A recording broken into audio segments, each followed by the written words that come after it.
We finally have news about Air Neos. Yes, guys, Air Neos, there's been a big break in just Air Neos story over, everyone's been speculating about it. I made a video about it just a couple of weeks ago about how we haven't really had an update of what's going on with Air Neos. Why is it not being reprinted? Why will it not be reprinted? I mean, I've always said it's not getting not always, but recently I'm like, it's obviously not getting a reprint. After the whole Stampede thing where everyone voted for Air Neos to get a reprint and they didn't put it in the set, there had to be some reason for that. Well, today we might have some information that can shed some light on it. So there's been a court case that has come out. Apparently that happened back in 2008. Somehow somebody on Zodiac Duelist found it and posted it. I saw there was a Reddit post talking about that Zodiac Duelist post. There is a direct link to this website. Now, I haven't really looked at this too much. I was live during this, so I didn't get to really figure it out. So let's check it out together.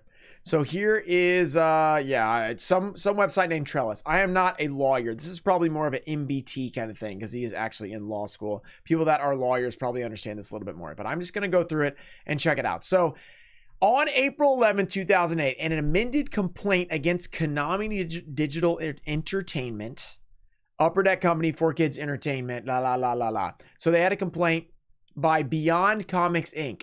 So apparently, based on what I've seen, there is some character that Air Neos is representing, and I'd never heard of him. Let's see if I can. I should probably try and find the Reddit post. I think I can find it real quick. There is a. Here, I'm going to pull this up for you guys because there is an actual picture on the Reddit post that I'm going to try to pull up. Where did I see it? What was his name again? His name is. Okay, I don't even know how to say it. Ravdactyl. I think it's called Ravdactyl. It doesn't even come up. Ravedactyl, maybe? Here it is. Here's the picture. Okay. Let me pull this over here so you guys can see this. I got to put it into the same one there. Okay. This apparently, let me move my face, is the Air Neos copy. That's what everybody's saying. So this is apparently some comic that was made, and then they're like, this looks too much like our guy named Ravedactyl. So let me know in the comments, have you heard of Ravedactyl? Raise your hand. I'm not raising my hand. I've never heard of Ravedactyl. So keep that in mind. That's what this was about, supposedly, theoretically. Okay, so we got the judge here. We got the filing date was May 20th, 2008, or was April 11th. The document filing date then. Okay, copyright. So they're saying this is, our thing. Now we're getting into some legal documents. I am not exactly an expert on legal documents, so I'm going to zoom in here. So Beyond Comics, Inc. Let's see if we can find anything about Beyond Comics, Inc. Beyond Comics, Inc. Beyond Comics. Let's see if we can see anything about them. So they look like they have a website and they're still going. This looks like a store, though. It maybe there are multiple stores, so it might just be like a comic book store or something like that. Okay, so that's good to know. Beyond Comics, Inc. Let's see what they said. Nature of the action. This action seeks damages based on copyright infringement, trade dress infringement, and unfair competition engaged in the defendants. Plaintiffs are the sole legal and beneficial rights holders to the character title Ravdactyl. So the plaintiff is the person that sues. The defendant is the person who's getting sued.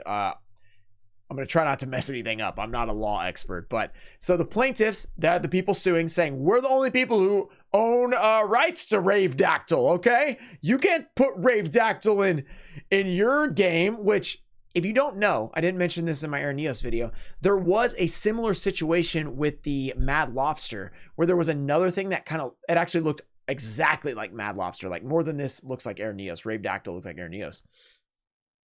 Mad Lobster looked just like it. So they actually changed the card.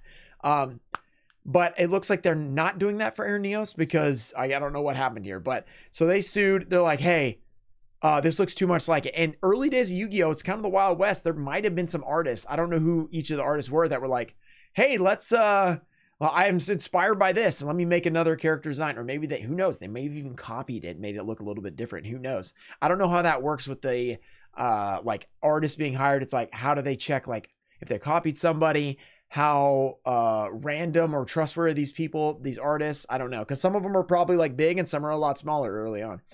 Okay, let's see what else it says. And Konami okay, let's say it beneficial rights creator defendant and Konami deliberately copied and misappropriated the protected aspects of plaintiff's copyrighted and trademark character Rave Dactyl in their character Elemental Hero Air Neos. It's actually named Elemental Hero Air Neos, the specific card, in violation of the laws of the United States. So here's another interesting thing. I want to bring this up. This is 2008 we're talking about. If you've seen my video, I went back through all the recent times we've seen Air Neos. There's a couple of times after 2008 that Air Neos has been seen. One of them was the most recent one, which was the Korean print in what year was it? 2019, I think. So it's way newer. That's in Korea. Okay, that's one thing. So like a lawsuit or a copyright, you have to file in different places usually, if I understand this correctly. I don't think you can just copyright for the world. Like you're like, I'm copyright protecting this thing. This is all my Shark Tank knowledge, like just watching Shark Tank is what I think. I think you have to do it in different countries. So like you file in the US and you file in the UK, you file in China, all those different places. I don't think that Korea, if they didn't protect it, and I think Korea might have a little bit weirder laws with that, based on what I've gathered from other Air Neo stuff, they probably didn't protect it in Korea.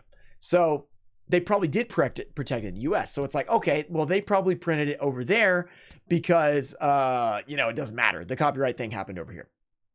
Plus they have that whole Dewan Media thing going on. That does not explain though, the Samurai Assault Special Edition, which we need to look up. So let's keep Rave Dactyl up just in case we need to look at him. Samurai Assault Special Edition. This is a little different because this, I believe, was released in the US. Let's see. Yeah, North America exclusively 2011 December. So almost the end of 2012. So we're talking this thing gets filed in April of 2008. 3.5 years later. Wait, okay, stop with the ads. 3.5 years later, we have a December 6th, 2011 Samurai Assault Special Edition. I don't know if you guys know what's inside of these Strike of Neos packs. Air Neos comes in Strike of Neos. So it's a repackaged pack. Yeah, sure. That's one. That might be a reason it maybe snuck by. But they put the cards back out there. Like Air Neos is in this pack. I have pulled an Air Neos out of a special edition of this. So I know for a fact they put them in there. So I'm not sure how they pulled that off. If this is actually the reason Air Neos is not being reprinted. Because if this is actually the reason and it's in the US and they probably settled or something like that, maybe I don't even know, like, because if they settled and said, hey, but can we print it like in one more time in 3 years? Like, is that cool? And it is a lawsuit. So you got to keep in mind, they do take multiple years. So I don't know when this ended. It might be in here. We might be able to tell, like, did it end in 2012? And so they just threw it out one more time. But even then, knowing they're getting sued for that character, you would think they wouldn't reprint it again, right? You would think. I don't know. They might not. So there's a lot of things to think about there. A lot of confusing things. Let's go back and see if we can gather any more information. Okay. They start calling it Hero Neos just to shorten it. Hero Neos is the main and branded character in the 25th booster set of the Yu-Gi-Oh! Trading card system.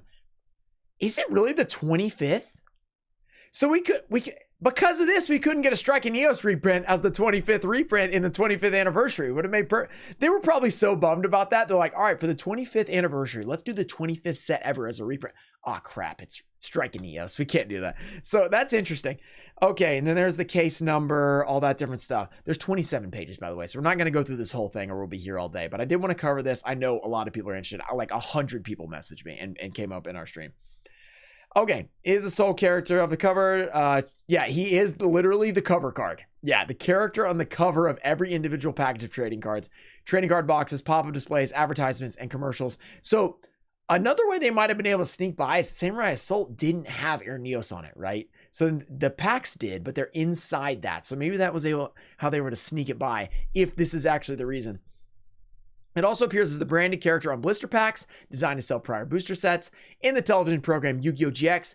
It was in Yu-Gi-Oh! GX, and in the video games, the GX Beginning of Destiny, the World Championships 2008, and Yu-Gi-Oh! Tag Force 2. All right. Exclusive license of trading cards, willfully distribute, la la la. even, oh wait, whoa, what is this? And continues to willfully distribute infringing materials even after it was asked to cease and desist. So Konami, speaking of cease and desist, Konami, I mean, they've been known to do that for certain things. They were asked to cease and desist. They were asked to, well, I guess Upper Deck technically, not Konami. Upper Deck. Oh, wait, you actually, that interesting. This was all around the same time as those extra packs. Could this have had something to do with how Upper Deck was running? Because if you remember the Upper Deck lawsuit, along with the Konami, like where Konami was dealing with Upper Deck because they were reprinting all those Flame Wingmans, the silver stamp ones, that was in 2008. I think it ended in like 2010. So this is right around the same thing. They were, this is very interesting. I bet you could delve way into this. Lawyers, if you're a lawyer, delve into this and give us more info and I'll react to it. And because I'm not a lawyer, so I'm just trying to figure it out here. But they were putting out other product they weren't supposed to put out anyway. And now Upper Deck is also, who is the US, counterpart. So maybe it wasn't Konami doing it. Maybe it was Upper Deck that was like, heck yeah, keep printing the heroes, right? But then I think they might have been gone by 2011. So I'm not sure the exact timeline, but you got to keep in mind that Upper Deck was also known for printing things that weren't necessarily supposed to be printed by them. Okay, defendant, 4Kids Entertainment.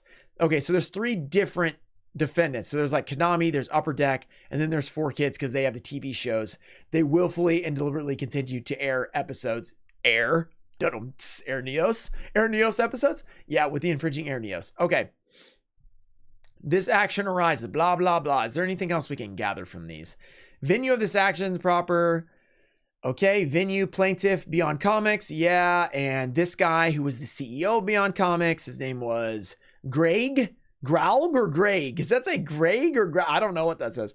Defendant Nihon and Systems is a foreign company that does substantial business in the US. Okay, so they must be related to them somehow. Defendant Konami is a foreign corp. Oh, we're in defendants here. We're in defendant. Okay, we went from plaintiffs to defendants. That threw me off. I was like, wait a second. Okay.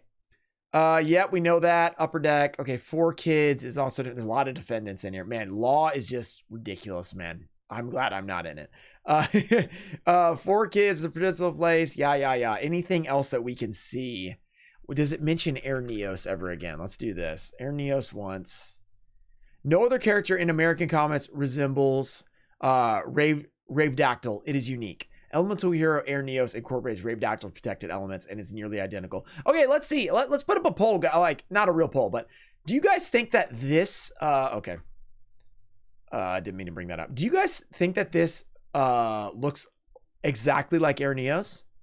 What do you think? Or like, do you think it looks enough to be copyright? It does look a lot like it. I will say it looks a lot like it. I wonder what it's even from. It's like some sort of comic or something. IMDb. Wait, what is IMDb? Let's take a visit here. All right, let me go to the corner here. Ravedactyl versus Codename Justice. They were making stuff in 2014, so I mean, all right. Lady Scream. There's only 2 people in it, so I'm probably not that famous. Let me know what you guys think. Do you guys think that Ravedactyl looks a lot like it? All right. Is there anything else cool here? I don't think I personally am the right person to get through the weeds here and try to figure stuff out. I don't know what happened. This is all speculation for me. I just have this giant document in front of me. But what we are able to see and what I have questions about, that if you guys can figure anything out. Oh, whoa. What is this? $70 million? Wow. Okay, before we get into that, seek judgment for 70 million. So I'm assuming this was a settlement at some point, so they didn't get 70 million, but if they even got a fraction out, you get 7 million. That's pretty good, right? Like, all right, use my Air Neos for all I care. I mean, that's probably more than they made on Ravedactyl's comics, right? I mean, I've never even heard of it. I don't think anybody's heard of it. The top comment of Reddit was like, who the F is Ravedactyl? Which was like, everybody was like, yeah, for real. Like, who is that? Okay, but let's get to what I can actually talk about. it seems like this did happen at some point, right? So this is like a filing that's on Trellis. I don't know what that is. It's probably some sort of law thing where they file all this stuff. So at some point there was a lawsuit filed and no one's ever heard of it somehow. I don't know if like they made it public all of a sudden. Cause like, how do we not know this? Was it just sitting under our nose the whole time? Maybe. I mean, that's possible, but even then, it looks like it happened. There was a lawsuit filed, and this is a really strong guess as to why Air Neos was not ever printed again because of all this. The 2011 thing is what really throws me off. It was a reprint in North America. I'm wondering if it had something to do with the Upper Deck and Konami thing going on. They had multiple lawsuits going on at once. Maybe somehow it slipped through the cracks because it didn't have an Air Neos on the cover. I'm not 100% sure, but it is definitely intriguing and it's a super interesting piece of news. And it's really cool to actually see an update about this thing 17 years later because this card was printed in 2007. A year later, there was a lawsuit filed. There was a random print in 2011 afterwards, which was super weird, but we haven't seen it anywhere else. And it was only redistributed in those extra packs. So they probably had extra packs. Maybe they settled with them. They paid them out like they wanted to 70 million. Maybe they paid them out like 5 million and they're like, all right, here's the terms of the deal. We'll pay you out 5 million. We will never print this set again, but we have all these extra packs in storage. We want to redistribute them in another box. So it is going to be out there a little bit more in 2011, like one more time. And after that, we're not touching the card again. I could definitely see that being a thing that happened. That could explain the 2011 reprint because when you do a settlement, you kind of reach a contract sort of agreement with somebody. And if the Rave Dactyl owners, the comic people, whatever they were called, comic vintage or whatever it was called, if they were like, hey, we're going to give you $5 million or $10 million and we're not going to print this again, but we're just going to throw out some of the stuff we already printed just so we can make some of our money back. They're probably like, you know, that's fine. Like, I mean, am I really going to stand on principle and not take $5 million just so you don't put out a couple more extra cards? Because you've already put them out there, right? You can't get them back. Like all the ones in the original Strike and Neos release, they're gone. Like they're into the world. Like people are going to still be able to get those. So to them, it's like, yeah, I mean, there's going to be a couple more. It's like no big deal. If we settle, we get this thing figured out, you're not going to print our guy anymore. You're going to pay us some money for it. I could totally see that being the reason. And this probably is the reason we haven't seen Air Neos for a very long time. I don't know. I'm just speculating. All this is, I'll say alleged, though it seems like there's some evidence here, but I figured you guys would want to know about this update. It's been going all over the internet today. I just recently made a video about it, so a lot of people have been telling me about it. That's really all I can get to. I mean, that's kind of all the speculation I have, my expertise on it, but I'm not a law expert, so I'm not combing through this whole document in this live video. But if you have more information about it, let me know in the comments. We're going to want to hear about this. We're going to post this on Ruxin Live, so yeah, pretty cool. Make sure you subscribe to Ruxin Live if you want to hear more updates of news in the Yu-Gi-Oh! TCG, crazy stuff like this. There's going to be more. So hit that subscribe button. We're almost at 6,000 subscribers, which is pretty cool. So Air Neos is not free and it never will be free, it looks like. So RIP Air Neos in the comments right now. RIP. We're never going to see him again. And thank you guys for checking out the video. Peace.